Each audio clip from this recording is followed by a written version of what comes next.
ఒకసారి ఇలా వంకాయ పచ్చడిని ట్రై చేసి చూడండి. టేస్ట్ అయితే చాలా అంటే చాలా బాగుంటుంది. దీనికోసం ముందుగా స్టవ్ వెలిగించుకొని స్టవ్ పైన కడాయి పెట్టుకొని 3 స్పూన్స్ ఆయిల్ వేసుకొని ఆయిల్ హీట్ అయ్యాక 1 స్పూన్ జీలకర్ర, అలాగే చాప్ చేసుకున్న 1 ఆనియన్, 2 వెల్లుల్లి రబ్బలు వేసుకొని ఫ్రై చేసుకోవాలి. అలాగే మీ స్పైసీకి తగ్గట్టు 6 నుంచి 7 పచ్చిమిర్చి, చాప్ చేసుకొని 1 టమాటో వేసుకోవాలి.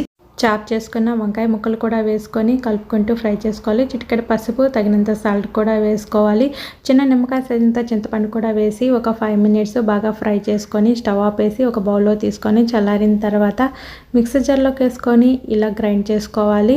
ఇప్పుడు ఈ గ్రైండ్ చేసుకున్న పచ్చడికి పోపు పెట్టి స్టవ్ వెలిగించుకొని స్టవ్ పైన కడాయి పెట్టుకొని 2 స్పూన్స్ ఆయిల్ వేసుకొని ఆయిల్ హీట్ అయ్యాక 1 స్పూన్ ఆవాలు, అలాగే 1 స్పూన్ జీలకర్ర, కొద్దిగా కరివేపాకు, 2 ఎండుమిర్చి కూడా వేసుకొని ఫ్రై చేసుకున్నాక ఈ పోపునైతే పచ్చడిలో వేసుకొని పచ్చడిని రైస్లోకే కాదు అన్ని టిఫిన్లోకి, ఇడ్లీ, దోశల్లో కూడా చాలా అంటే చాలా టేస్టీగా ఉంటుంది. ఒకసారి ఇలా ట్రై చేసి చూడండి. Thanks for watching.